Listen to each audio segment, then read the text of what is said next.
अल्हम्दुलिल्लाह वकफ़ा वसलामुन अला इबादिहिल्लज़ीना इस्तफ़ा अम्मा बाद फ़अऊज़ु बिल्लाहि मिनश्शैतानिर्रजीम बिस्मिल्लाहिर्रहमानिर्रहीम लक़द मन्नल्लाहु अलल मुअमिनीना इज़ बअस फ़ीहिम रसूलन मिन अनफ़ुसिहिम यत्लु अलैहिम आयातिहि वयुज़क्कीहिम वयुअल्लिमुहुमुल किताब वल हिकमह सुब्हान रब्बिक रब्बिल इज़्ज़ति अम्मा यसिफून वसलामुन अलल मुरसलीन वल्हम्दुलिल्लाहि रब्बिल आलमीन। अल्लाहुम्मा सल्लि अला सय्यिदिना मुहम्मदिन व अला आलि सय्यिदिना मुहम्मदिन व बारिक व सल्लिम। अल्लाहुम्मा सल्लि अला सय्यिदिना मुहम्मदिन व अला आलि सय्यिदिना मुहम्मदिन व बारिक व सल्लिम। अल्लाहुम्मा सल्लि अला सय्यिदिना मुहम्मदिन व अला आलि सय्यिदिना मुहम्मदिन व बारिक व सल्लिम। मोहतरम बुज़ुर्गों और दोस्तों, अभी जो महीना चल रहा है रबीउल अव्वल का, इस महीने को बहुत बड़ी निस्बत हासिल है। आज से 1400 बरस पहले मक्के के अंदर ये महीना आया था और इसी महीने की फ़िज़ाओं ने पूरी कायनात को मुअत्तर कर दिया था। और नबी पाक सल्लल्लाहु अलैहि वसल्लम की पैदाइश इस महीने में हुई है। नबी पाक सल्लल्लाहु अलैहि वसल्लम का ज़िक्र हर वक्त, हर घड़ी, हर महीने, हर हफ्ते किया जाना चाहिए और किया भी जाता है। इस महीने के साथ खुसूसियत है कि इस महीने में नबी की पैदाइश है, और दूसरी बात यह है कि इस महीने में नबी पाक सल्लल्लाहु अलैहि वसल्लम की वफ़ात भी है। पैदाइश पर मुख्तलिफ़ अक़वाल हैं। 8 रबीउल अव्वल, 9 रबीउल अव्वल, 12 रबीउल अव्वल पर इत्तिफ़ाक़ है। और शेख अब्दुल क़ादिर जीलानी रहमतुल्लाह अलैह, उन्होंने अपनी किताब गुनियतुत तालिबीन में नबी पाक सल्लल्लाहु अलैहि वसल्लम की पैदाइश 10 मुहर्रम की लिखी है। बहरहाल ये उनका तफर्रुद है। बाकी जो इजमा है वो यही है कि 12 रबीउल अव्वल को नबी पाक सल्लल्लाहु अलैहि वसल्लम की विलादत बासआदत है। मैंने कुरान मुक़द्दस की जो आयत मुबारका पढ़ी, पूरे कुरान के ज़ख़ीरे को जब देखते हैं, अल्लाह रब्बुल इज़्ज़त ने इबरत के मकामात बयान किए, नेमतों को बयान किया, अपनी तौहीद, रिसालत सब कुछ बयान किया, लेकिन यहाँ पे एक अजीब अंदाज़ लाए, लोगों तुम्हारे ऊपर मेरा एहसान है कि मैंने अपना महबूब तुम्हारे बीच में भेज दिया। यानी इतनी नेमतें, और अल्लाह रब्बुल इज़्ज़त ने एहसानात का ज़िक्र किया, किसी नेमत पर एहसान नहीं जताया।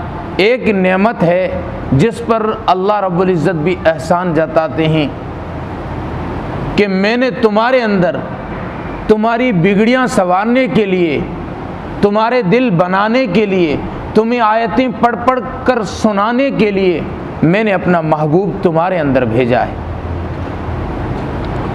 तो जैसे कि लोग कहते हैं कि सबसे बड़ी ईद 12 रबीउल अव्वल है, ये 12 रबीउल अव्वल कायनात का सबसे बेहतरीन दिन था, लेकिन आज से 1400 बरस पहले जब नबी पैदा हुए थे, वो जो घड़ी थी, वो जो दिन था, उसके मुकाबले में कोई और दिन हो ही नहीं सकता। लेकिन मानते सब है, लेकिन इस तरह लोग जो भंगड़े लेके, ढोल तमाशे लेके बाहर निकलते हैं, ना सहाबा की सुन्नत है, ना नबी की सुन्नत है, ना औलिया की सुन्नत है, बस ये लोगों ने अपनी तरफ से शुरू कर दिया।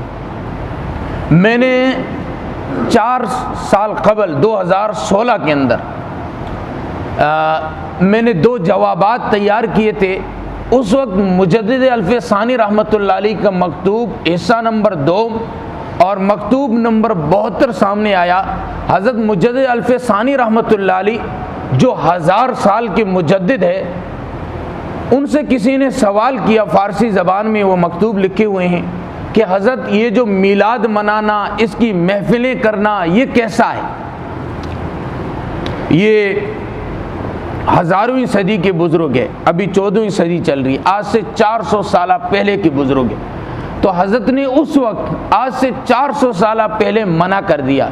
फिर आगे लिखा, मखदूमा फ़कीर के दिल में ये बात आती है कि अगर इसको राइज किया जाएगा तो बिदत जो है ये बड़ा करती है, ये बढ़ती रहेगी बढ़ती रहेगी बढ़ती रहेगी।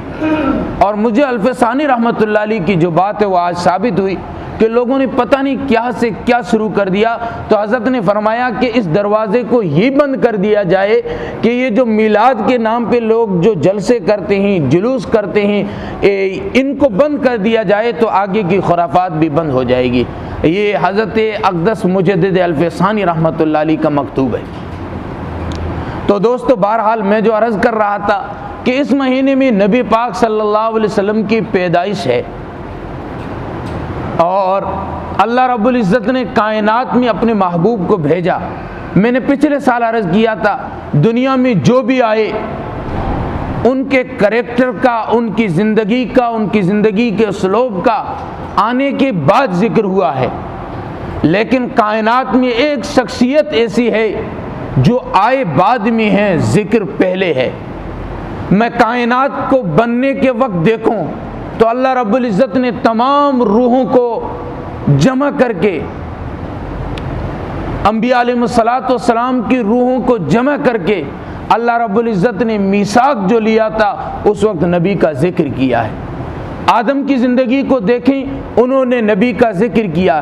फिर तमाम अंबिया, ईसा अलैहिस्सलातु वस्सलाम तक तमाम अंबिया ने नबी पाक सल्लल्लाहु अलैहि वसल्लम का जिक्र किया है। इसलिए मनाज़िर हसन गिलानी फरमाते हैं कि यूँ आने को सब आए, सबों में आए, सबों के लिए आए, लेकिन मदीने में एक ऐसा मोहम्मद आया, वो आया तो आने के लिए आया, वो बढ़ा तो बढ़ता चला गया, फैला तो फैलता चला गया। वो आया तो आने के लिए आया, हक बताने के लिए आया, कुरान सुनाने के लिए आया, छा जाने के लिए आया। वरफाना लक ज़िक्रक, महबूब जहाँ तेरा जिक्र होगा वहाँ मेरा भी जिक्र होगा। नबी पाक सल्लल्लाहु अलैहि वसल्लम का ख़ानदान सबसे अफजल ख़ानदान कुरैश, और उलमा ने लिखा है आदम अलैहिस्सलातु वस्सलाम से लेकर हज़रत मुहम्मदुर रसूलुल्लाह सल्लल्लाहु अलैहि वसल्लम तक नबी का जो नस्ब है, इसके अंदर कोई भी जानी पैदा नहीं हुआ, सब के सब निकाह से पैदा हुए हैं। और ये पूरे ख़ानदान में सब के सब शरीफ ख़ानदान, आदम अलैहिस्सलातु वस्सलाम से लेकर मुहम्मदुर रसूलुल्लाह सल्लल्लाहु अलैहि वसल्लम तक, और हज़रत रसूलुल्लाह सल्लल्लाहु अलैहि वसल्लम के दादा हज़रत अब्दुल मुत्तलिब जो बहुत बड़े शरीफ कहलाए जाते थे, रईस कहलाए जाते थे। क्यों? कि अल्लाह रब्बुल इज़्ज़त ने अपने महबूब सल्लल्लाहु अलैहि वसल्लम के ख़ानदान को हर ऐब से, हर धब्बे से बचा के रखा। हज़रत अब्दुल मुत्तलिब के 10 बेटे थे और उनमें हज़रत अब्दुल्ला को अल्लाह ने चुना। हज़रत अब्दुल्ला 18 साल की उम्र है, या बाज़ ने 16 साल लिखी है। 18 या 16 साल की उम्र में मक्का से मदीने के लिए सफ़र करते हैं और बीच में एक औरत मिलती है यहूदिया, जिसका नाम फ़ातिमा है। क्योंकि यहूदी अपनी किताबों में पढ़ते थे कि आखिरी नबी ने आना है और ये उसके औसाफ होंगे। तो उसने देखा हज़रत अब्दुल्ला को, तो उसने डिमांड की कि आप मुझसे शादी करें। हज़रत अब्दुल्ला ने मना कर दिया, मेरा कोई इरादा नहीं है। तो उसने कहा अगर शादी नहीं करते यूं ही मेरे साथ आप मुलाकात कर लें। हज़रत अब्दुल्ला ने मना कर दिया, अल्लाह की तौबा, मैं ऐसा काम नहीं कर सकता। चले गए। मदीना में जाकर हज़रत अब्दुल्ला की शादी हुई और चंद दिनों के बाद जब वापस आए तो वही औरत मिली, कहने लगी कि आपने शादी कर ली है। पूछा आपको क्या पता? कहा कि जो नूरे नबूवत नबी पाक सल्लल्लाहु अलैहि वसल्लम की जो बशारत आपकी पेशानी में थी वो अब पेशानी में दिखाई नहीं देती है। इसका मतलब है कि वो हज़रत की वालदा के रहम में पहुंच चुकी है। फिर उसने कहा कि मैं कोई बदकार औरत नहीं हूँ, मैं बस उस नबी की माँ बनना चाहती थी, इस वजह से मैंने डिमांड की थी।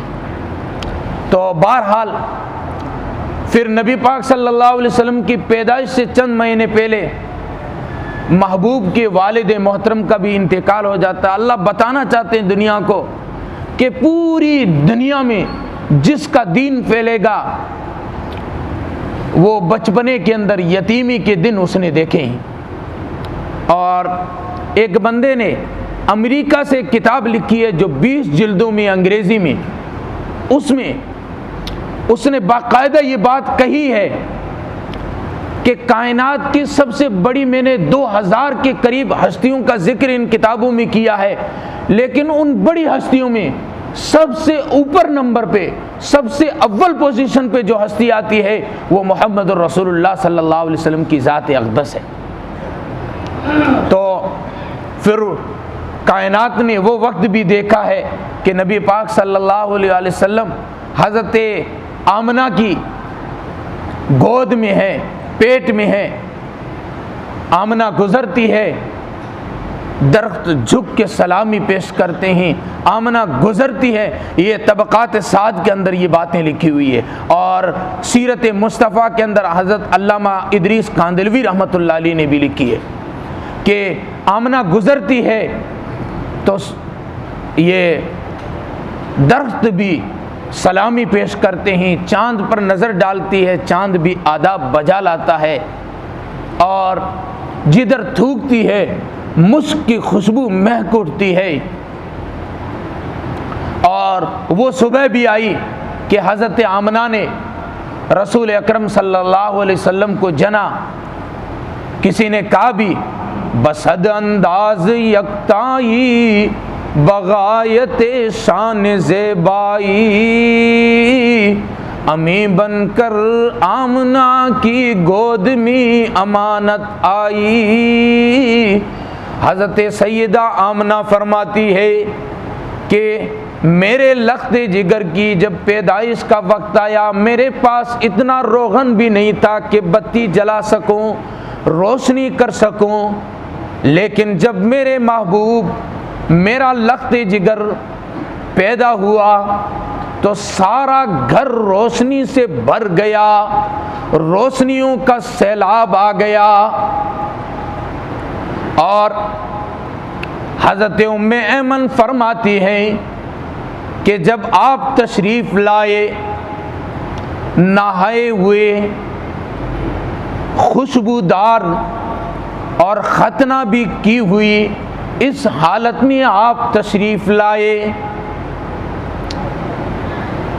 और आपकी तशरीफ़ आवरी पर वो नूर चमका, वो रोशनी फैली जिससे बशरा के महलात नजर आए।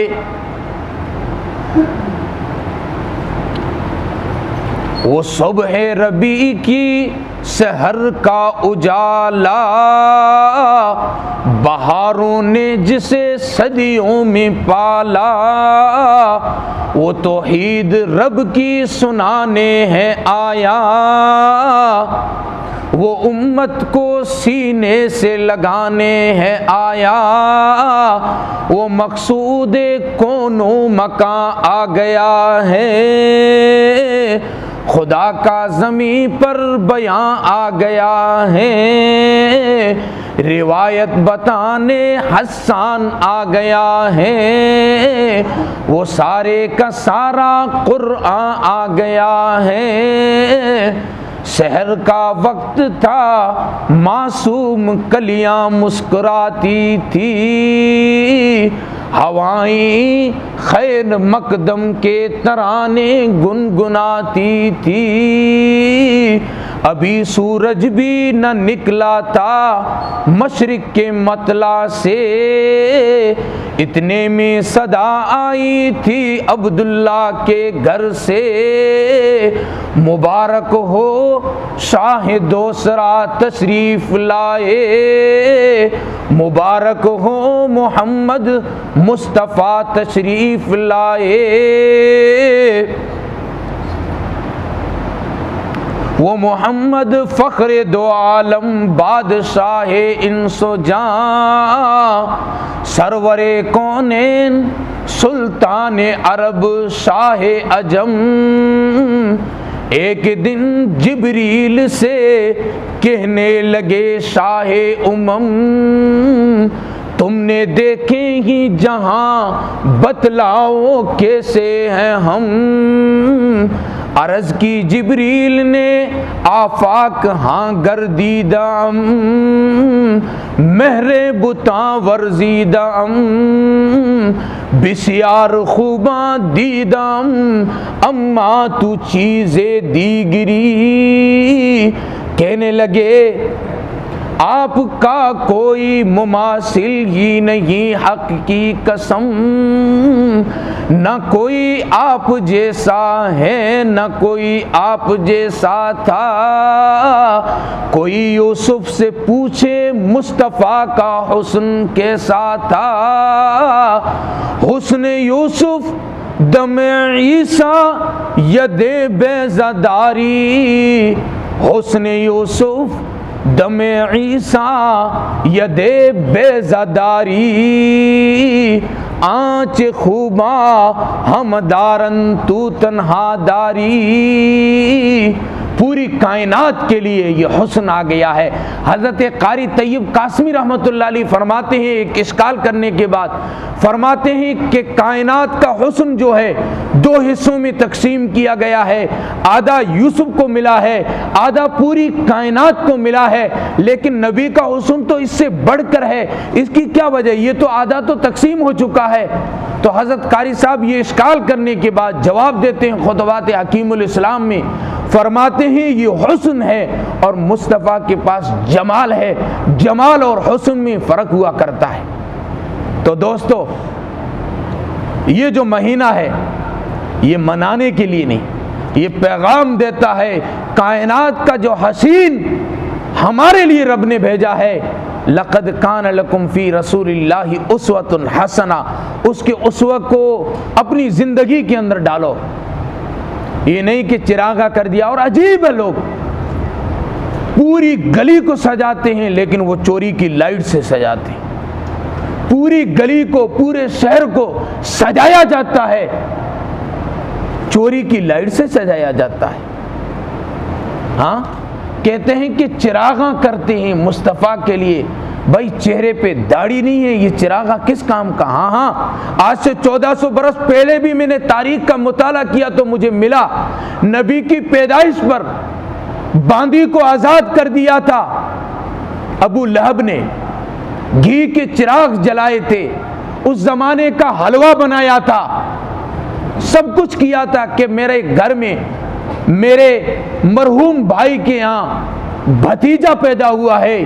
खुशी मनाई थी, भंगड़ा किया था, डांस किया था, सब कुछ किया था, मिलाद मनाया था, लेकिन मिलाद वाले की बात को न माना। कुरान कहता तब्बत यदा अबी लहबिन व तब मा अगना अन्हु मालुहु व मा कसब सयस्ला नारन ज़ात लहब व इमराअतुहु फी जीदिया हब्लुम मिन मसद, कि अबू जहल विद फैमिली जहन्नम में जाएगा, अपनी औलाद के साथ अबू लहब जहन्नम में जाएगा।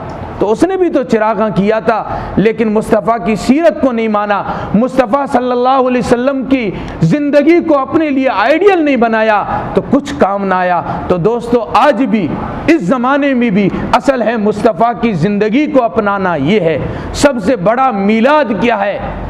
जो मनाते हैं बरेलवी, इनके यहाँ ताहिरुल कादरी एक बहुत बड़े प्रोफेसर है, उन्होंने मीलाद मुस्तफ़ा एक किताब लिखी है, उसके अंदर लिखा है सबसे बड़ा मीलाद क्या है। वो लिखते हैं सबसे बड़ा मीलाद मनाना ये है कि मुस्तफ़ा सल्लल्लाहु अलैहि वसल्लम की ज़िंदगी को अपनाया जाए। फिर आगे लिखा कि सहाबा रिज़वानुल्लाह अलैहिम अजमईन मीलाद जो मनाते थे वो मैदान जिहाद में मनाया करते थे, तलवारों से इस्लाम को बुलंद किया करते थे। तो दोस्तों, मुस्तफ़ा सल्लल्लाहु अलैहि वसल्लम के तरीके को अपनाया जाए। ये महीना हर बार हमारी ज़िंदगी में आता, अब भी आ रहा। तय करो कि इंशाअल्लाह एक भी सुन्नत नहीं छोड़ेंगे, हर सुन्नत पे अमल करेंगे। अल्लाह रब्बुल इज़्ज़त मुझे भी आपको भी अमल की तौफीक अता फरमाए। व आखिर दावाना अनिल हम्दुलिल्लाहि रब्बिल आलमीन।